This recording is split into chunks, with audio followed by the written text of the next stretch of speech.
Hey guys, and welcome back to Antimatter Chemistry Progression Log 9, one of the last ones I think in this series. Probably only a couple more, probably 11 or 12 I'll probably finish by, I imagine. Anyway, I don't have too much stuff to show you in terms of actual progression. Mostly it's a lot of like decorative work stuff. Uh, because I'm getting closer to the end of the pack and the base wasn't like the way I wanted it to be, I've been working on doing a lot of decorative work and stuff, placing facades. Obviously, I'm nowhere near done, but I have made some significant upgrades to some setups. Like over here, I have upgraded the stoneworks. I have far more dissolvers now. I doubled the amount I have. I actually have to move this row column thing over one because I want to put the thing over like that, and I made a mistake when I did that. I've also upgraded over here. Instead of using igneous extruders, I'm now using silicon dioxide byproduct. Instead of dissolving it, I'm using it to make different kinds of stones. I don't have enough right now, it seems like. I just have to add some more compressed cobblestone things over here for this. I imagine that won't be too bad. And then it'll be a little bit faster, and then it'll be a good source, and hopefully they'll quicken things up a little bit. Um, yeah. Oh, I also added some speed upgrades here, especially for this one. This is for specifically for arsenic, because I've been doing so. The last major progression thing to do is to work on draconic evolution because you need it for the crafting bench. I have a reader. Let's see. We need 2 awakened dragon cores for this, so I have to do some draconic evolution, which honestly I don't like. I don't like draconic evolution, so I've been putting it off by doing other things. It hasn't been like a waste of my time. If we can here, I'll come over here. Uh, more decorative work. You can see over here. I've been placing like these walls and stuff, making these like racks, server rack kind of looking things. I don't know. Oh, I've spent hours placing facades. One thing I've done though is I've filled in all the rows for the fusion fission reactor areas. Not all of them are completed at the moment. Like not all of them are in use. I only have 2 more elements for fusion that I have room for. There's a couple I can remove though. I'm only using half of the fission reactors, so I'm trying to figure out ways to move things away from fusion and to fission. Like gallium, you can split samarium, which has to be made in a fusion reactor, and you can move. This is element 31 and samarium's 62, so one samarium will split into 2 gallium, so I can move this over to the fission side. Um, I didn't really want to do that originally, just because I didn't really feel like chaining stuff that way. But it looks like I'm gonna have to because I'm running out of room over here. Unless I want to just build a whole new yard, which may be something. One thing I do want to note is that I'm on the new computer. That's why this progress log is a little bit delayed, is I didn't get the world moved over to the new instance, and also I run a new instance, which means all my configs got reset, so I had to redo that.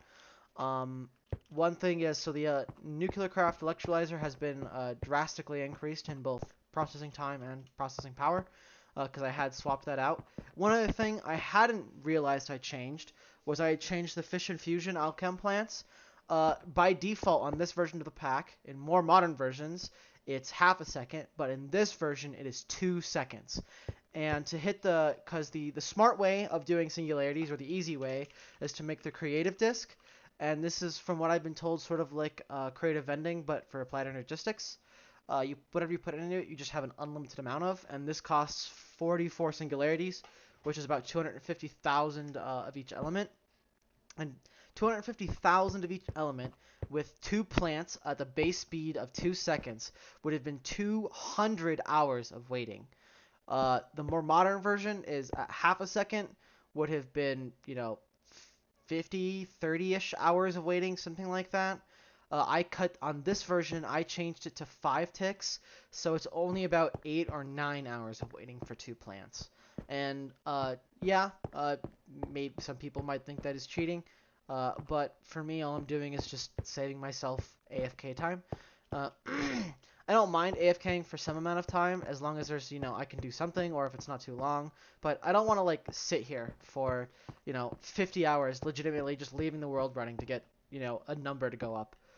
Speaking of playtime, by the way, I'm up to 230 hours now.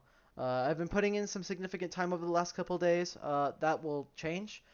because I recently got a very important lab position for me. I'm very, very excited. However, that means I will have less time to play. So we'll come over here to the control panel. We're splitting thorium into rhodium, lead into niobium, krypton into argon. On the fission side, on the fusion side, we're making silicon and neodymium into tungsten, phosphorus and sulfur into gallium. This might change. Tellurium from antimony and hydrogen, samarium from barium and carbon. And the one thing that isn't here actually is I even forgot to just include it over here. It's prasorium. Yeah. Praseodymium. Yeah. Okay. You have to make this. So this will just go here. I'll go ahead and throw this really quickly over here so I can remember to fix this later. Alright, so I'll quickly go over, let's see, so that's the major thing over here, I think, is I've been spending hours in this section of the base. And you know what? Even after spending like frickin' 30 hours here, I still love this portion of the base. I just love being here. I love just like how, like the scale of it. It's just gigantic, you know? It really makes you feel like you're in a massive factory. These things haven't been decorized yet because they're still not used, and I only do all the covers and stuff once I'm done with them. One thing as well is I've changed the level emitters from whatever they were before to 250,000 on all of these elements, so they'll keep going until I have enough for the smart way. And so technically at that point I could swap them out for something, but I don't really want to do that. That doesn't seem, I don't know. I don't really want to do that, just because I don't feel like doing that, I guess. There's no like real smart reason behind it, other than I don't want to. One other thing over here is I've created a mass dissolving room that dissolves elements, like ingots into various elements. So, a nickel ingots into nickel, beryllium dust into beryllium, etc., etc. One thing is these things are so fast, they were obsoleting themselves for the smart way, legitimately as I was building them. So I probably didn't need to set them up this way. But I did anyway, and I won't tear them down because I don't feel like it. Obviously, I'm going to need to extend this room out. There's not enough here. There's still a couple of... And I know, one thing, is I said I didn't really want to do elemental dissolving on mainnet. But I've decided to buck that and, just do it anyway. Because this is the easiest way to do it. And honestly, it's, like, not a problem doing it this way. I mean... The only difference, I wouldn't even be able to level limit that way. If I wanted to level limit on a subnet, you have to do like a redstone P2P and stuff. And I can do that, but that's just, extra work for no extra gain. There's still a bunch of other things I have to do. I was thinking for like selenium and germanium, which you get from netherwarts, I was probably originally going to do the, you can also get it from fish.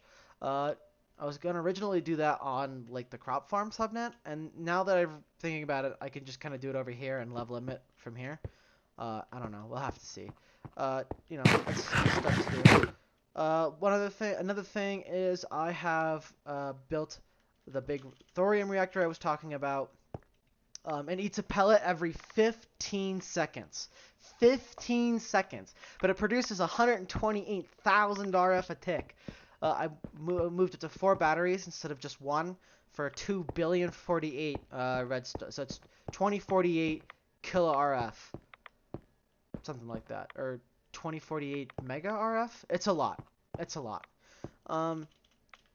Okay, that's I'm talking about that. Oh, over here we have ore processing. I have 48 resonant pulverizers, all upgraded this way. I swapped away from obsidian chests for buffering to partitioned drives for space, mostly. I am very wealthy, and this isn't even the largest I've ever seen. I once saw like 37,000 iron ore. I had to move the quarries. And recently I now have 3 quarries. One is a 200 chunk quarry, one is a 220 chunk quarry, and one is a 336 chunk quarry. I have eaten the deep dark alive.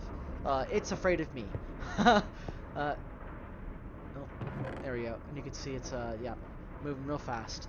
Also, I don't know if I mentioned this, but I'm dissolving the slates now for potassium mostly. I also get a little byproduct of silicon dioxide too, which is nice because I was talking about how not enough of that right now anymore. Another thing is I have a fusion and a fission reactor on demand for stuff. I make astatine this way, and I can make things like thallium if I need to this way. Um, that way, because right now I have it like thallium taking a bunch of like soul sand and stuff. But this way I can, for like things like astatine, which isn't used in singularities and isn't used in really anything except a couple of things, there's no need to set up like a passive fission reactor somewhere for that. So just setting them up on demand this way. And all I did was you have an import here. You have just a a pattern or just an interface with the pattern on it, and then it works. It's very easy. Um, I don't think there's too much else to go over at the moment. Uh, yeah. Oh, I know. I know. Never mind. I've attempted multiple recordings of this because I've been too slow, and I hit the 20-minute GeForce experience cap twice. Well, the first time the game crashed, and the second time I hit the cap. So, uh, okay. Over here, I use a lot more phytogenic insulators for dye instead of pulling in various things from across the main net. I still pull in bone meal because you can't make white dye in this version of Minecraft from flowers. So yeah, it's kind of unfortunate. One thing is I use black dye to make titanium. You can get titanium a couple of different ways. You can get it by splitting ruthenium or rhodium, but the best way to get it is by dissolving black dye, and a single charcoal makes 8 titanium. Which is pretty good. And I make charcoal by taking dark oak, cutting it up. I have it in a sawmill here because you get 6 planks, and you also get some sap, which you can use to make rich phytogrow. I haven't done that yet, but I can. If you do it the sawmill, and then you grind up the planks to sawdust, and then you compress the sawdust to like a block, and then you smelt the block, well, compressed sawdust, that gets you like 1.3, 1.4 charcoal per log, so it's better in terms of. Also, it's like you don't really need that efficiency, so I'm mostly doing it this way for the sap. So I can here I can show you. I have 700 buckets of, here. 700 buckets of sap. And it's 200 millibuckets per rich phytogrow. You just fully transpose it. Uh, yeah, 200 millibuckets, which means it costs you have to, and you only get you get 20 millibuckets per cutting up a dark oak. So you need to cut up 10 dark oak logs for a single rich phytogrow. If you use like you'd make profit if you use the fluxed one. Uh, Even if you just use the regular enriched one, you'd still make profit of 2 logs.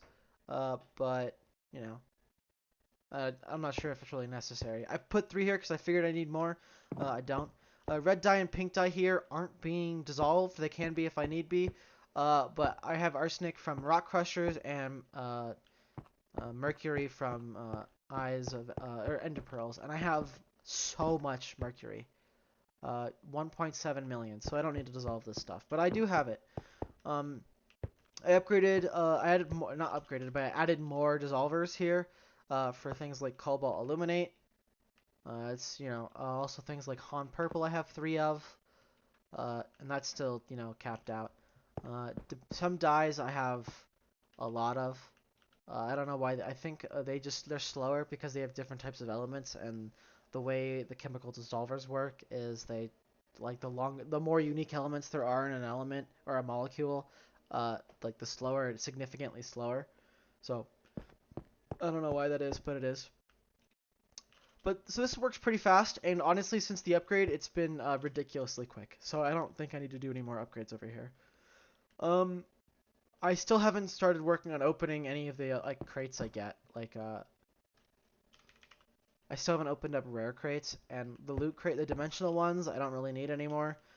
Because where's DML? Or not DML, but over here. Okay. We'll go to RF tools. Take a look at that. Oh, I added a bunch of acceleration cards to molecular assemblers. I also added some compactors for plates. I have a lot of this stuff. So this is actually a subnet. This subnet sees this and the mainnet, because I don't want mainnet to see this stuff. So this is just like a subnet that can see it. They can see everything plus what's behind me. So if we can just go look at RF tools, we can see we've got a lot of parts here and stuff. So we're kind of okay on that. Yeah, other than that, I think that's probably about it that I have to show. I mean, some more decorative work here. Uh, have framed eyes, or have frame doors. Yeah, okay. So that's it for me. We won't have, I don't think we're gonna get a progress log this Saturday. It's already Wednesday, and I just did one, obviously. And I won't have as much free time as I've mentioned before, I think. I have a new lab position, so I'm gonna be spending a lot of time there. So yeah, we'll have one probably, hopefully like Tuesday, and I can start one a little early, and then I can eventually get back into the swing on Saturdays. But things are gonna be the schedule. Oh man, I had a schedule. Is gonna be in flux. We're gonna have to be a little bit fluid with how we do it.